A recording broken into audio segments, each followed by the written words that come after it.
నమస్కారం సిటీ కృష్ణతేజ వార్తలకి స్వాగతం. ముందుగా హెడ్లైన్స్. రాష్ట్రానికి ప్రత్యేక హోదా కన్నా ఎక్కువే చేస్తున్నాం. ప్రత్యేక ప్యాకేజీతో రాష్ట్రాన్ని అభివృద్ధి చేస్తాం. ప్రధానమంత్రి నరేంద్ర మోడీ విజన్తో పనిచేస్తున్నారు. కేంద్ర ఐటీ శాఖ మంత్రి ప్రకాష్ జవదేకర్. ప్రకృతి వ్యవసాయాన్ని ప్రేమించండి. రసాయన ఎరువుల వాడకాన్ని విస్మరించండి. ఎరువులు పురుగుల మందుతో భూమి విషతుల్యమవుతోంది. రైతుల శిక్షణలో పద్మశ్రీ సుభాష్ పాలేకర్.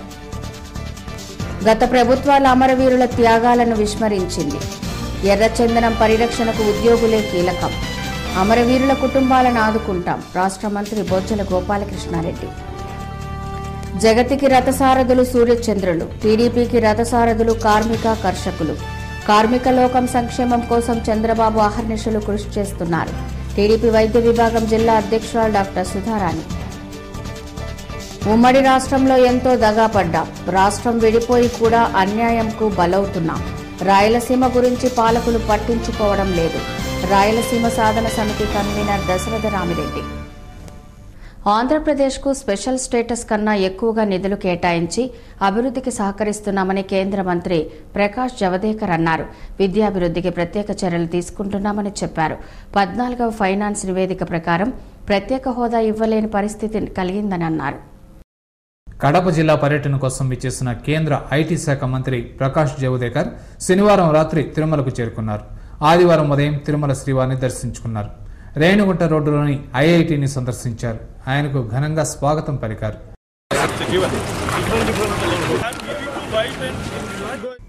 ఆంధ్రప్రదేశ్కు ప్రత్యేక హోదా కన్నా ఎక్కువగా కేంద్రం సాయం చేస్తున్నట్లు విలేకరుల సమావేశంలో జవదేకర్ అన్నారు. గత 2.5 సంవత్సరాల్లో 2,25,000 కోట్ల ఆర్థిక సాయం అందించినట్లు తెలిపారు. 14వ ఆర్థిక కమిషన్ నిబంధనలతో రాష్ట్రానికి ప్రత్యేక హోదా ఇవ్వలేకున్నామని తెలిపారు. రాజధాని నిర్మాణానికి 3,500 కోట్లు, ఇండస్ట్రియల్ కారిడార్కు 12,000 కోట్లు నిధులు ఇచ్చామన్నారు. ఎడ్యుకేషనల్ హబ్గా తీర్చిదిద్దనున్నామని తెలిపారు. So Jairam Ramesh, the culprit, comes here and tells exactly reverse of what he did not do actually. Now he is telling us to do. Why it was not mentioned in the bill itself? And why Andhra is in Rayalaseema and North Andhra, 7 districts? Why they have remained in backward? Congress was ruling for 10 years. What they did since 2004 to 2014? Why Congress did no progress? And I was amused. There was criticism of Venkaiah Naidu ji. I think Venkaiah Naidu is the best advocate and leader of Andhra Pradesh, representing Andhra Pradesh in central government. He put so forcefully the case. కాగా మోడీ నేతృత్వంలో దేశం అన్ని రంగాల్లో అభివృద్ధి సాధించనుందని తెలిపారు. తిరుమల శ్రీవారిని దర్శించుకున్న తర్వాత ఆయన ఆలయం ముందు విలేకరులతో మాట్లాడారు. I am today blessed and I was very happy to have darshan of Bhagwan, and I prayed that under leadership of our Prime Minister Narendra Modi give us energy to provide quality education to all, because that is the foundation of any country.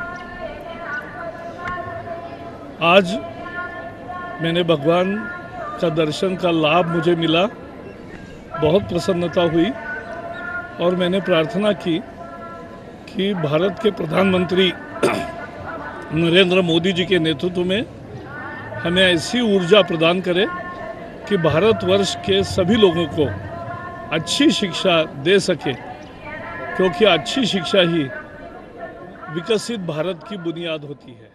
సేంద్రియ వ్యవసాయ పద్ధతులతోనే రైతు ఆర్థికంగా బలపడతాడని ప్రకృతి వ్యవసాయ నిపుణులు Padmashri award గ్రహీత సుభాష్ పాలేకర్ అన్నారు. రసాయన ఎరువుల వాడకం వల్ల భూసారం రోజురోజుకు కుంచుకుపోతోందని అన్నారు. ప్రభుత్వ వ్యవసాయ శాఖ ఆధ్వర్యంలో రైతులకు 4 రోజుల పాటు పెట్టుబడి లేని ప్రకృతి వ్యవసాయంపై శిక్షణ కార్యక్రమాన్ని ప్రారంభించారు. ప్రకృతి వ్యవసాయ శిక్షకులు పద్మశ్రీ సుభాష్ పాలేకర్ ఆధ్వర్యంలో జరుగుతున్న కార్యక్రమానికి రాష్ట్ర మంత్రి బొజ్జల గోపాలకృష్ణారెడ్డి, వ్యవసాయ శాఖ రాష్ట్ర ప్రభుత్వ కార్యదర్శి, జాయింట్ డైరెక్టర్, జిల్లా కలెక్టర్ సిద్ధార్థ జైన్, ఎమ్మెల్సీ కౌనివాని శ్రీనివాసులు, జెడ్పీ చైర్పర్సన్ గీర్వాణి, ఎమ్మెల్యేలు పాల్గొని జ్యోతి ప్రజ్వలన చేశారు.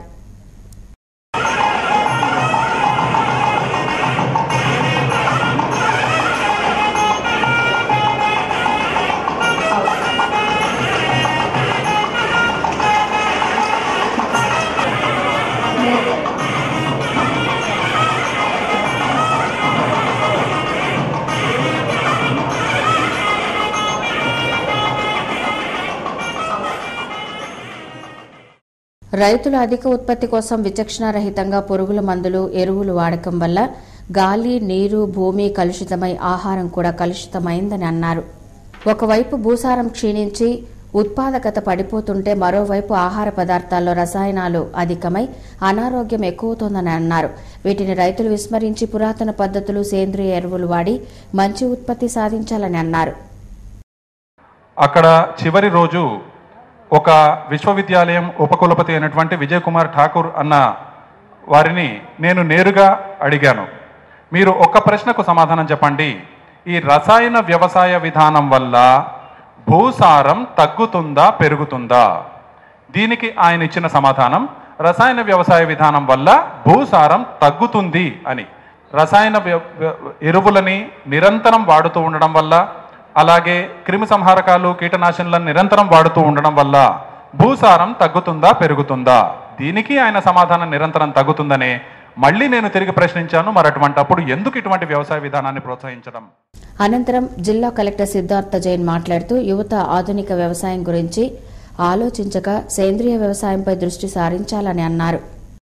ఏ పరిశ్రమ అయినా ఏదైనా న్యూ బ్లడ్ అంటారు, కాబట్టి యువత కూడా, సాంకేతిక నిపుణులు కూడా దిగుతారని ఆశిస్తూ, అదేవిధంగా మీడియా ప్రతినిధులు కూడా నేను కోరుకుంటున్నాను, ఈ సమ్మర్ వేరు ఏదైతే కాకినాడలో మొదలుపెట్టారో ఆంధ్ర రాష్ట్రంలో, ఈరోజు తిరుపతిలో మనం ఆడుతున్నాము. దాన్ని మీ ద్వారా కూడా ఎలక్ట్రానిక్ ఛానల్స్ ద్వారా, ప్రింట్ మీడియా ద్వారా రైతులు తెలియజేస్తే దీని లాభాలు ఏమున్నాయి రైతులందరూ కూడా అర్థం చేసుకొని దీని ముందుకు తీసుకెళ్తారని కోరుకుంటూ, ఈ శిక్షణకు కృష్ణా, విజయనగరం, గుంటూరు, తూర్పు గోదావరి, నెల్లూరు, కర్నూలు, శ్రీకాకుళంకు చెందిన దాదాపు 6,000 మంది రైతులు పాల్గొన్నారు. అటవీ సంపద పరిరక్షణలో ప్రాణాలు కోల్పోయిన అమరవీరులను స్మరించుకోవడం మన విధి అని రాష్ట్ర అటవీ శాఖ మంత్రి బొజ్జల గోపాలకృష్ణారెడ్డి తెలిపారు. ఎర్రచందనం పరిరక్షణకు అమరవీరుల కుటుంబాలను ఆదుకోవడానికి ప్రభుత్వం కృతనిశ్చయంతో ఉందని అన్నారు. తిరుపతి జూ పార్క్లో అటవీ శాఖ అమరవీరుల దినోత్సవాన్ని ఘనంగా జరిపారు. స్తూపాన్ని ఏర్పాటు చేసి అమరవీరుల పేర్లతో శిలా ఫలకాన్ని ప్రతిష్ఠించారు. ఈ పైలాన్ను రాష్ట్ర అటవీ శాఖ మంత్రి బొజ్జల గోపాలకృష్ణారెడ్డి ముఖ్య అతిథిగా విచ్చేసి ఆవిష్కరించారు.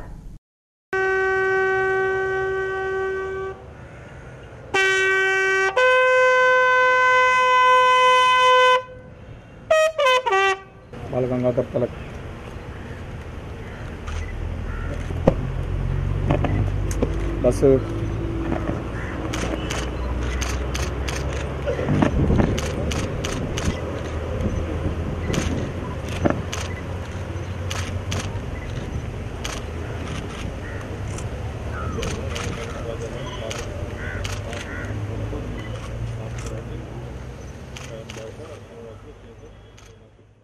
అనంతరం జరిగిన సభలో ఆయన మాట్లాడుతూ అమరవీరులు వారి ప్రాణత్యాగంతో అటవీ సంపదను పరిరక్షించి స్మగ్లర్ల నుండి సంపదను పరిరక్షించారని అన్నారు.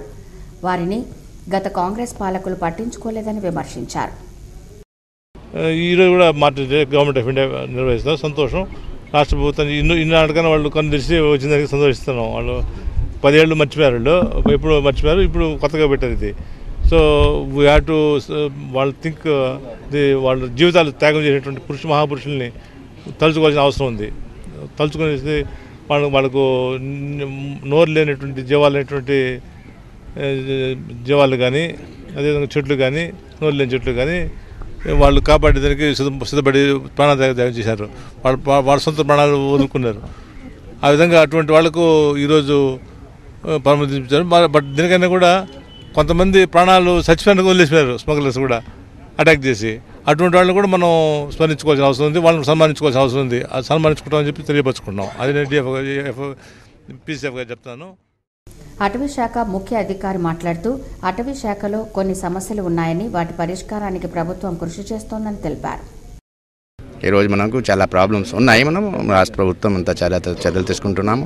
Wheel still strengthen our protection. Our aim should be that in future we must ensure that these type of incidents they do not take place, and for that whatever is required, the strengthening of our protection, strengthening of our staff, increasing facilities, infrastructure, all those technologies, use of latest technologies.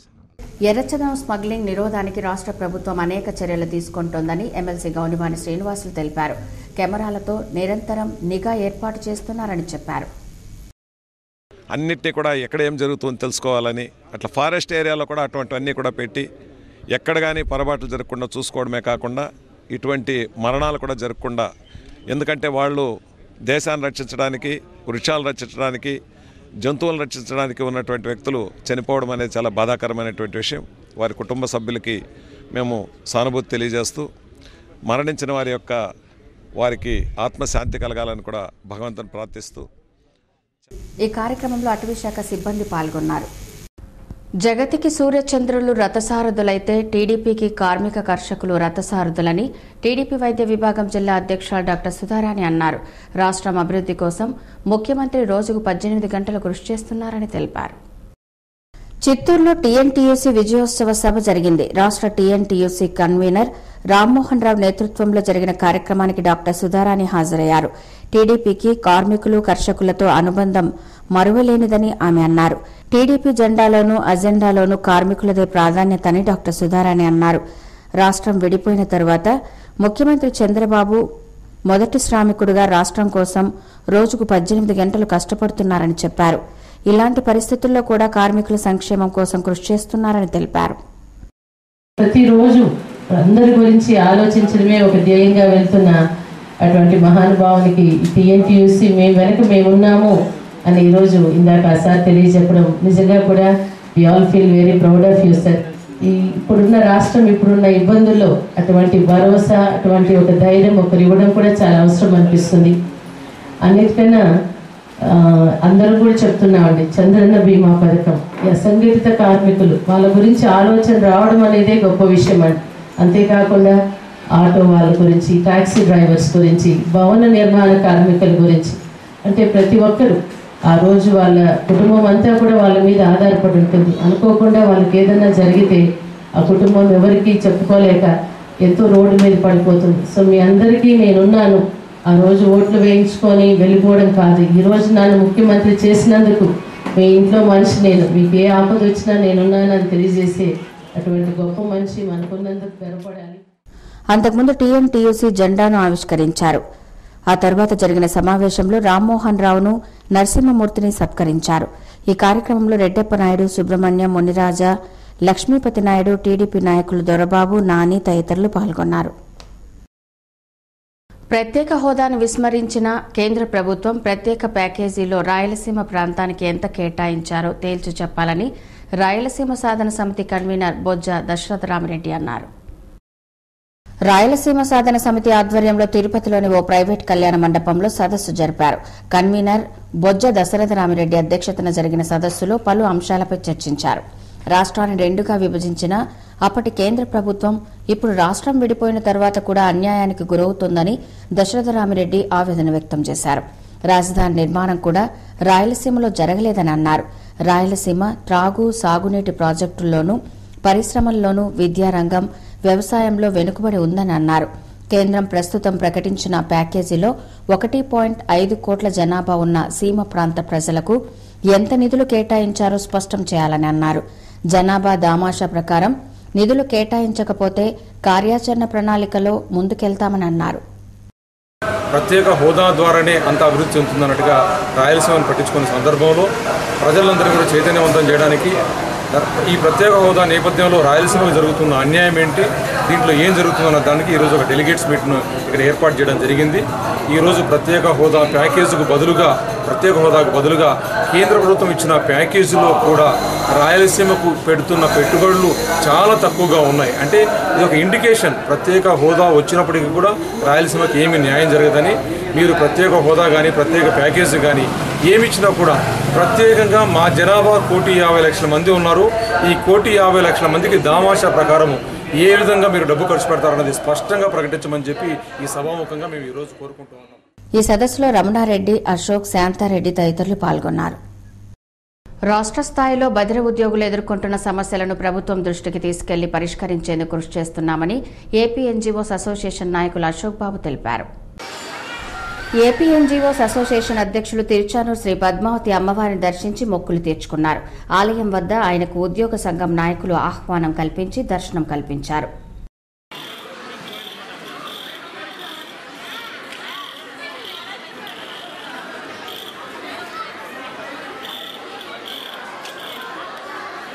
అనంతరం ఓ private కళ్యాణ మండపంలో బదిర ఉద్యోగుల సంఘం ఏర్పాటు చేసిన కార్యక్రమంలో పాల్గొన్నారు. నూతన కార్యవర్గ సభ్యులు పదవీ ప్రమాణ స్వీకారంతో పాటు అభినందన సభ, ఉద్యోగుల సమస్యలపై చర్చించారు. జ్యోతి ప్రజ్వలనతో కార్యక్రమాన్ని ప్రారంభించారు. అనంతరం సభ్యుల ప్రమాణ స్వీకారం జరిగింది.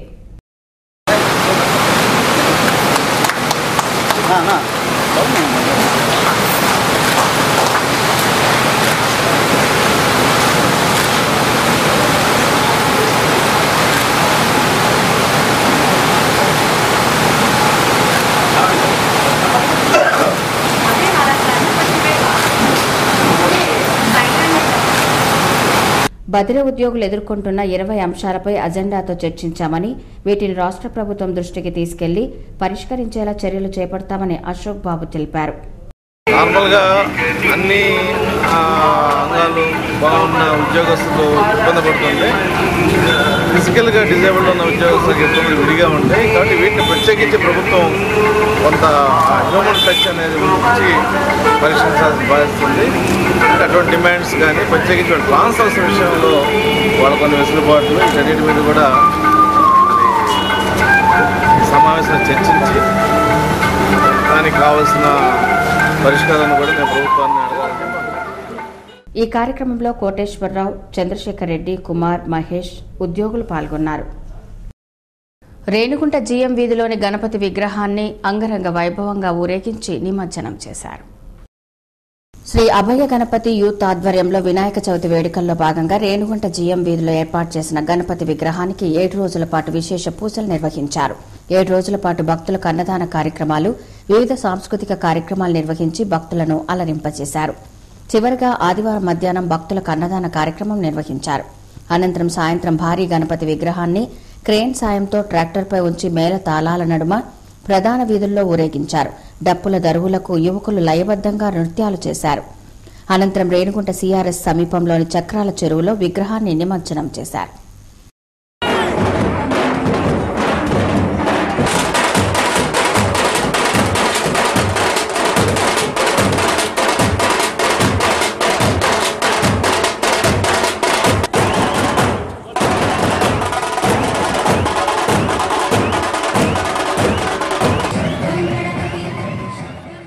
శ్రీకాళహస్తిలోని దర్గామిట్ట జుమ్లేషా పీర్ దర్గాను ప్రముఖ సినీ దర్శకుడు కోదండ రామిరెడ్డి కుటుంబ సభ్యులతో కలిసి దర్శనం చేసుకున్నారు. శ్రీకాళహస్తి పట్టణంలోని దర్గామిట్టలో పురాతన జుమ్లేషా పీర్ దర్గా సందర్శనకు ప్రముఖ సినీ దర్శకుడు కోదండ రామిరెడ్డి విచ్చేశారు. ఆయనకు దర్గా వద్ద స్థానిక మత పెద్దలు, స్థానిక ప్రముఖులు సాదర స్వాగతం పలికారు. సినీ దర్శకుడు కోదండ రామిరెడ్డిని స్థానిక వ్యాపార ప్రముఖుడు పీజే చంద్రయ్య శెట్టి తీసుకుని వచ్చారు. కోదండ రామిరెడ్డి, ఆయన కుమారుడు సినీ హీరో వైభవ్ మరియు కుటుంబ సభ్యులు దర్గాకు వచ్చి సాంప్రదాయ పద్ధతిలో చాదర్ను సమర్పించి పూజలు చేసుకున్నారు. అనంతరం మత పెద్దలు వారిని ఆశీర్వదించారు. ఈ సందర్భంగా ఆయనను దర్గా తరపున శాలువాలతో సత్కరించారు. దర్గా విశిష్టతను స్థానిక మత పెద్దలు కోదండరామిరెడ్డికి వివరించారు. సుమారు 500 ఏళ్లకు పైగా ఉందని, దర్గా సందర్శించి పూజలు చేసుకునే వారికి శుభం కలుగుతుందని వివరించారు. అనేక మంది ప్రముఖులు దర్గాను సందర్శించుకుని పూజలు చేసుకున్నట్లు వివరించారు. కాగా కోదండరామిరెడ్డి కుటుంబం దర్గా దర్శనానంతరం శ్రీకాళహస్తీశ్వరాలయంకు చేరుకుని రాహుకేతు సర్పదోష పూజలను చేయించుకున్నారు. ఆలయం వద్ద స్థానిక ప్రముఖులు స్వాగతం పలికి దర్శన ఏర్పాట్లు చేశారు.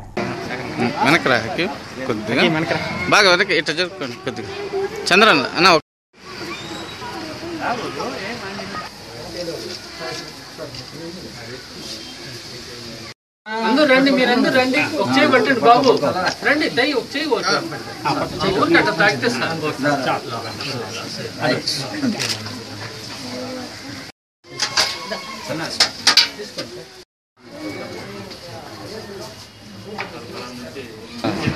ఇటు సైడ్ వచ్చి రమేష్ అట్టారా అట్రా వెనకరా అచ్చా ఎట్రా వెనకరా ఎడా చంద్ర ఉన్నాడా. రాష్ట్ర ప్రజలు ఎదురు చూస్తున్న ప్రత్యేక హోదాను తెలియజేస్తూ ప్రజలకు అవగాహన కల్పించేలా వినాయక విగ్రహాలను ఏర్పాటు చేయడం అభినందనీయమని కరుణాకర్ రెడ్డి అన్నారు. తిరుపతి డిఆర్ మహల్ రోడ్లో ఏర్పాటు చేసిన వినాయక విగ్రహాలు గత వారం రోజులుగా అందరినీ ఆకట్టుకున్నాయి. రాష్ట్రానికి ప్రత్యేక హోదా కల్పించాలంటూ వీటిని పార్లమెంటు తరహాలో ఏర్పాటు చేశారు. కాగా ఆదివారం నిమజ్జన సందర్భంగా అన్నదాన కార్యక్రమాన్ని ఏర్పాటు చేశారు. కరుణాకర్ రెడ్డి ముఖ్య అతిథిగా విచ్చేసి పూజా కార్యక్రమాలు నిర్వహించారు. అనంతరం అన్నదానం చేశారు. ప్రత్యేక హోదా కోరుతూ వీటిని ఏర్పాటు చేయడం పట్ల నిర్వాహకులను అభినందించారు. సాక్షాత్తు విఘ్నేశ్వర స్వామి కోరుకుంటున్నాడని ప్రజలందరి దృష్టికి ఆకర్షించే విధంగా గాంధీపురం వాసులు ఇక్కడ యువజనులు అందులోనూ మాకు సంబంధించినటువంటి మా ఆత్మీయ సోదరులందరూ కూడా ఎస్కే బాబు గారి నేతృత్వంలో మురళి యొక్క ఆలోచనతోటి ప్రసాద్ ఇంకా బాబు అందరూ కూడా ఇక్కడ ఉన్నటువంటి మా పిల్ల వీళ్ళందరూ కలిసి చక్కటి విగ్రహాలను ఏర్పాటు చేసి మిగతా అందరికీ కూడా ఆదర్శప్రాయమైనారు. ఈ కార్యక్రమంలో ఎస్కే బాబు, రాజేంద్ర తదితరులు పాల్గొన్నారు. చిత్తూరు వద్ద జరిగిన రోడ్డు ప్రమాదంలో 3 మృత్యువాత పడ్డారు. మరో 10 మంది తీవ్రంగా గాయపడ్డారు. వీరిని చిత్తూరు ప్రభుత్వ ఆసుపత్రికి తరలించారు. చిత్తూరు జిల్లా బంగారుపాలెం మండలం మొగిలిఘాట్లో జరిగిన రోడ్డు ప్రమాదంలో లారీ, ప్రైవేట్ బస్సు ఢీకొనడంతో అక్కడికక్కడే 3 మృతి చెందారు. బస్సులో గాయాలతో ఉన్న క్షతగాత్రులను బంగారుపాలెం పోలీసులు 108లో చిత్తూరు ప్రభుత్వ ఆసుపత్రికి తరలించారు. క్షతగాత్రుల పరిస్థితి విషమంగా ఉండడంతో చిత్తూరు నుండి తిరుపతి రుయా ఆసుపత్రికి తరలించే ప్రయత్నం చేశారు. కాగా చిత్తూరు ప్రభుత్వ ఆసుపత్రి వైద్యుల నిర్లక్ష్యంతో ప్రమాదంలో గాయపడిన వారిని తిరుపతి రుయాకు పంపడంలో ఆలస్యమైంది. కొత్త అంబులెన్స్ను పక్కన పెట్టి తుప్పుపట్టిన వాహనాన్ని పంపడం పట్ల నిర్లక్ష్య ధోరణి కనబడుతోంది. ఇదేమని మీడియా ప్రశ్నిస్తే సరైన సమాధానం ఇవ్వకపోగా తప్పుకునే ప్రయత్నం చేశారు. ప్రమాదంలో ఉన్న క్షతగాత్రులను కాపాడాల్సిన డాక్టర్లు చేతులెత్తేశారు. ఇకనైనా వైద్యాధికారులు స్పందించి సరైన సమయంలో సరైన వైద్యం అందించి క్షతగాత్రులను కాపాడాల్సిన బాధ్యత ఎంతైనా ఉంది.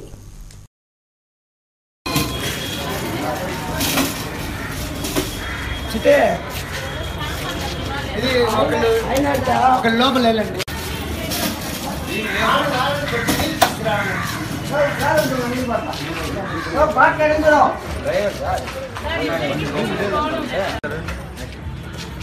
चलो बैठ जाओ, नीचे बैठ जाओ, नीचे बैठ जाओ। हाँ ऐसे ही बैठ जाओ, नीचे बैठ जाओ, कुछ दिक्कत नहीं, नीचे बैठ जाओ। आ जाओ, पीछे आ जाओ, इधर आ जाओ। ये ट्राफिक की जेसीबी తెప్పించారు. జేసీబీలో బాడీ లేకపోతే బాడీ లాగింది. కొంచెం బాగా డిస్టర్బెన్స్ కావాలి. నేను ఎన్ని అమ్మాయి ఫోన్ చేస్తే అన్నీ సెక్యూర్ చేసి ట్రై చేసినాం. అది అన్ని బ్యాగులు ఎతికితే అందరి బ్యాగులు కూడా తెచ్చి వదిలేసినాం. వాళ్ళు వస్తే వాళ్ళ లగేజ్ తీసుకెళ్తాం. అదే 3 బ్యాగ్ ఉండాలి సార్ అమ్మాయి బట్టల బ్యాగ్ అక్కడ ఏడబెట్టారు. బ్యాగ్ ఆడ వేసిన బ్యాగులు అన్నీ ఎక్కడ ఉన్నాయి? మీరు ఒకసారి ఆ బస్సు దగ్గరికి వెళ్ళి మీ బ్యాగ్ ఏందో ఒకసారి వెరిఫై చేసి ఆడ ఒక మనిషిని పెట్టాం. కన్సర్న్ లోకల్ ఇక్కడ బలిజ కాపులను బీసీలో చేర్చేందుకు రాష్ట్ర ముఖ్యమంత్రి చంద్రబాబు నాయుడు కృషి చేస్తున్నారని టీడీపీ నాయకులు నీలం బాలాజీ అన్నారు. తిరుపతిలో బలిజ జేఏసీ ఆధ్వర్యంలో సమావేశం జరిగింది. గతంలో ఉన్న ప్రభుత్వాలు బలిజలను పట్టించుకోలేదని అన్నారు. టీడీపీ అధికారంలోకి వచ్చాక బీసీలుగా పరిగణిస్తూ తీర్మానం చేశారని ఆ దిశగా ముఖ్యమంత్రి చర్యలు తీసుకుంటున్నారని పేర్కొన్నారు. బలిజలను ఆదుకుంటాను, మిమ్మల్ని అన్ని రకాలుగా అభివృద్ధి చేసేదానికి నేను ముందున్నాను, ఆ రకంగా నేను అన్ని చర్యలు తీసుకుంటానని ప్రభుత్వం చంద్రబాబు నాయుడు గారు ముందుకు వస్తుంటే దాన్ని కేవలం చెడగొట్టే దానికోసమే ఈరోజు వారు ఈ రకమైనటువంటి సమావేశాలు ఏర్పాటు చేసి మనలో మనకి కలతలు తెచ్చి మనల్ని ఈ ప్రభుత్వానికి సహకారం అందించకుండా ప్రధాన ప్రతిపక్ష పార్టీలకు రాబోయేటువంటి రోజుల్లో అధికారం కల్పించేసేసని కుట్రలో భాగం అని చెప్పి కూడా ఈ సందర్భంగా మనం అర్థం చేసుకోవాలి. ఈ సమావేశంలో ఆల్వార్ మురళి, కవిత, చంద్రశేఖర్, చెంగల్రాయలు, శాంతమ్మ తదితరులు పాల్గొన్నారు. ఆంధ్రప్రదేశ్ యానాదుల సంక్షేమ సంఘం ఆధ్వర్యంలో ఏర్పాటు చేస్తున్న జిల్లా సర్వసభ్య సమావేశాన్ని విజయవంతం చేయాలని సంఘం రాష్ట్ర చైర్మన్ కోరారు. తిరుపతి ప్రెస్ క్లబ్లో జరిగిన విలేకరుల సమావేశంలో సంఘం చైర్మన్ నిమ్మల దశరథరామయ్య మాట్లాడుతూ ఈ నెల 18వ తేదీ పుత్తూరులోని ఓ ప్రైవేటు కళ్యాణ మండపంలో జిల్లా సర్వసభ్య సమావేశం జరుగుతుందన్నారు. ఈ సమావేశానికి దళిత రత్న కారెం శివాజీ, ఎమ్మెల్సీ గాలి ముద్దుకృష్ణం నాయుడు హాజరవుతారని తెలిపారు. జిల్లాలోని దళితులు హాజరై కార్యక్రమాన్ని జయప్రదం చేయాలని కోరారు. ఈ సమావేశంలో ఆ సంఘం నాయకులు పాల్గొన్నారు. గౌరవనీయులు ముద్దుకృష్ణ నాయుడు గారు ఎమ్మెల్సీ గారు కూడా అటెండ్ అవుతున్నారు. జాతీయ యానాల సంక్షేమ సంఘం అధ్యక్షులు మున్నాజీలు గారు వస్తున్నారు. వారికి ఆ రోజు సన్మాన కార్యక్రమాలు కూడా జరుగుతాయి. ఈ జరిగేటువంటి భారీ కార్యక్రమంలో ఇక్కడ ఈ జిల్లాలో ఉన్నటువంటి యానాదులందరూ కూడా హాజరు కావాల్సిందిగా కోరుతున్నాం. ఆ సమావేశంలో ఈ జిల్లాలో ఉన్నటువంటి సమస్యల్ని, వాళ్ళ అభివృద్ధికి జరగాల్సినటువంటి కార్యక్రమాలని అన్నిటిని కూడా చర్చించడం జరుగుతుంది. స్వతంత్రం వచ్చి 70 సంవత్సరాలు గడిచినా యానాదుల అభివృద్ధి కాలేదని, తమను ఏ ప్రభుత్వాలు పట్టించుకోవడం లేదని ఆ సంఘం నాయకులు తెలిపారు. తిరుపతి యూత్ హాస్టల్లో యానాదుల రైట్స్ ప్రొటెక్షన్ సొసైటీ జిల్లా కార్యవర్గ సమావేశం జరిగింది. జిల్లా అధ్యక్షులు కోటయ్య అధ్యక్షతన జరిగిన సమావేశంలో ఆ సంఘం నాయకులు పాల్గొన్నారు. ఎన్ని దశాబ్దాలు గడిచినా యానాదుల అభివృద్ధి కావడం లేదని కోటయ్య తెలిపారు. ఉద్యోగం మా దాయాదులే గిరిజనులు ఏరుకుల సుగాలు ఉన్నారు. చదువుకి నోచుకుని ఏదో చదువుకుని ఎంసీ చేసి బరిగుడ్లు మేపుతున్నారు, నీని మేపుతున్నారు. కనీసం ఆ గురుకుల పాఠశాల, మాకు ఇచ్చిన గురుకుల పాఠశాలలో ఓసీలు, బీసీలు, ఎస్సీలు ఉద్యోగాలు చేస్తారు కానీ ఎస్టీలకి ఇవ్వట్లేదు. అక్కడ పోతే అక్కడ కూడా రాజకీయం. మేము అడుగుతున్నది మా ఆస్తుల మీద మాకే హక్కు ఇవ్వండి, మా బిడ్డలకే మాకు హక్కు కల్పించండి. ఈ హక్కు కల్పించకపోతే ఖచ్చితంగా రాబోయే కాలం పోరాటకైనా సిద్ధంగా అవుతున్నాం. ఎయిర్ ఫోర్స్ అసోసియేషన్ అభివృద్ధికి సభ్యులు సహకరించడం అభినందనీయమని సంఘం కార్యదర్శి ప్రకాష్ తెలిపారు. తిరుపతి యూత్ హాస్టల్లో భారత వైమానిక దళ సంఘం సర్వసభ్య సమావేశం జరిగింది. 22 నవంబర్ 2011లో సంఘాన్ని ఏర్పాటు చేశామని, అప్పటి నుంచి వార్షికోత్సవాలు, సర్వసభ్య సమావేశాలు నిర్వహించి సమస్యలు చర్చిస్తుంటామని, అలాగే వాటి పరిష్కారానికి కృషి చేస్తామని అన్నారు. మా పెన్షన్ అనామలీస్, తర్వాత సాధక బాధకాలు ఉండేటువంటి క్యాంటీన్ విషయాలు, ఇంకా పిల్లలకి ఎడ్యుకేషన్ స్కాలర్షిప్స్, ఎడ్యుకేషన్ ఫండ్స్, ఇట్లాంటివన్నీ కూడాను ఈ అసోసియేషన్ మూలకంగా సభ్యులకు అందరికీ కూడాను ఇవి చేయడం జరుగుతుంది. ఎటువంటి ఏదైనా ఉంటే కూడా క్లియర్ చేయడం జరుగుతుంది. ఇకపోతే ఓఆర్ఓపీ గురించి, 7th పే కమిషన్ గురించి, ఇంకా బిల్డింగ్ ఫండ్ గురించి, బిల్డింగ్ ఏర్పాటు చేసుకోవడం గురించి, ఇవన్నీ కూడా మేము మా ప్రయత్నాలు మేము చేస్తున్నాం. ఈ కార్యక్రమంలో సంఘం సభ్యులు, కుటుంబ సభ్యులు పాల్గొన్నారు. వార్తలు ముగించే ముందు ముఖ్యాంశాలు మరోసారి చూద్దాం. రాష్ట్రానికి ప్రత్యేక హోదా కన్నా ఎక్కువే చేస్తున్నాం. ప్రత్యేక ప్యాకేజీతో రాష్ట్రాన్ని అభివృద్ధి చేస్తాం. ప్రధానమంత్రి నరేంద్ర మోడీ విజన్తో పనిచేస్తున్నారు. కేంద్ర ఐటీ శాఖ మంత్రి ప్రకాష్ జవదేకర్. ప్రకృతి వ్యవసాయాన్ని ప్రేమించండి, రసాయన ఎరువుల వాడకాన్ని విస్మరించండి. ఎరువులు, పురుగుల మందుతో భూమి విషతుల్యమవుతోంది. రైతుల శిక్షణలో పద్మశ్రీ సుభాష్ పాలేకర్. గత ప్రభుత్వాల అమరవీరుల త్యాగాలను విస్మరించింది. ఎర్రచందనం పరిరక్షణకు ఉద్యోగులే కీలకం.